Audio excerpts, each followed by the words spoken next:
ಅವ್ರ ಕೈಯಾರೆ ಕಲ್ಯಾಣ ನಡೀತು ಅಂದ್ರೆ ಆ ದೇವ್ರ ದಯೆಯಿಂದ ಅವ್ರ ಮಧ್ಯ ಯಾವ ಭಿನ್ನಾಭಿಪ್ರಾಯನೂ ಇಲ್ದೇನೆ ಆನಂದವಾಗಿರ್ತಾರೆ ಅಂತ ನನ್ನ ನಂಬಿಕೆ.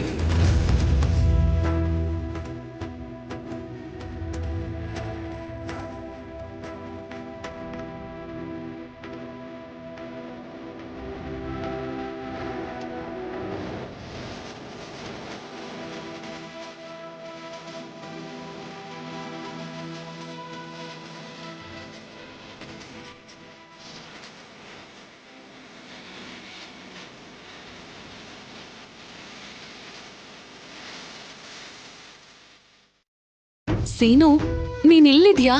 ನಿನ್ಗೋಸ್ಕರ ದೇವಸ್ಥಾನ ಪೂರ್ತಿ ಹುಡುಕ್ಬಿಟ್ಟೆ. ಕಲ್ಯಾಣ ನಡೀತಿದೆ, ಬಾ.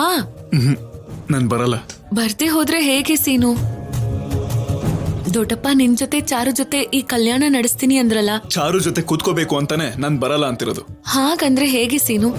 ಚಾರು ನೀನು ಒಂದಾಗಿ ನಿಮ್ ಮಧ್ಯೆ ಇರೋ ಪ್ರಾಬ್ಲಮ್ಸ್ ಎಲ್ಲ ಸಾಲ್ವ್ ಆಗಿ ಸಂತೋಷವಾಗಿರ್ಬೇಕು ಅಂತಾನೆ ಅಲ್ವಾ ನಿಮ್ ಕೈಯಾರೆ ಕಲ್ಯಾಣನ ನಡೆಸ್ಬೇಕು ಅಂತಿರೋದು? ಮಾವ ನನ್ ಬಗ್ಗೆ ಎಲ್ಲದರಲ್ಲೂ ಒಳ್ಳೇದೇ ಯೋಚನೆ ಮಾಡ್ತಾರೆ. ಇದೊಂದು ವಿಷಯದಲ್ಲಿ ಬಿಟ್ಟು ನಾನು ಇಷ್ಟ ಇಲ್ಲ ಅಂತ ಹೇಳಿದ್ರು ನನ್ನ ಮಾತನ್ನ ಯಾರು ಕೇಳ್ತಾ ಇಲ್ಲ.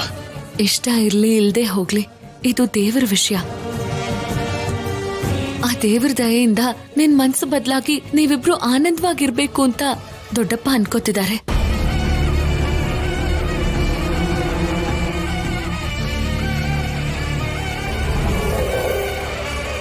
ನನ್ನ ಪಕ್ಕದಲ್ಲಿ ಚಾರು ಇದ್ರೆ ಆನಂದ ಎಲ್ಲಿರುತ್ತೆ ಆದ್ಯ? ಹಸೆ ಮನೆ ಮೇಲೆ ನನ್ನ ಪಕ್ಕದಲ್ಲಿರೋದು ಅವಳು ಅಂತ ಗೊತ್ತಾದ ಕೂಡಲೇ ನನ್ನಿಂದ ಮೊದಲು ದೂರ ಆಗಿದ್ದೆ ನನ್ನ ಸಂತೋಷ. ಹಾಗೆಲ್ಲ ಮಾತಾಡ್ಬೇಡ ಸೀನು. ನಿನಗಿಷ್ಟ ಇರ್ಲಿ ಇಲ್ದೆ ಹೋಗ್ಲಿ, ಚಾರು ಈಗ ನಿನ್ ಹೆಂಡತಿ. ಈಗ ಮಂಟಪದಲ್ಲಿ ಕೂತ್ಕೋಬೇಕಾಗಿರೋದು ನೀನೆ. ನಾನ್ ಬರಲ್ಲ, ಕೂತ್ಕೊಳ್ಳೋದು ಇಲ್ಲ. ದೊಡ್ಡಪ್ಪ ಬಾ ಅಂತಿದಾರಲ್ವಾ? ಯಾರು ಕರೆದ್ರು ಸರಿ, ನಾನ್ ಬರಲ್ಲ.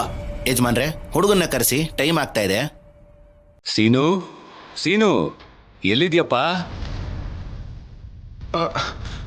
ಬಂದೆ ಮಾವ.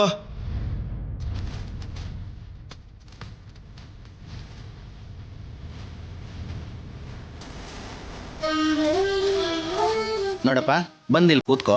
ಅಮ್ಮ, ನೀನು ಬಾ ಅಮ್ಮ.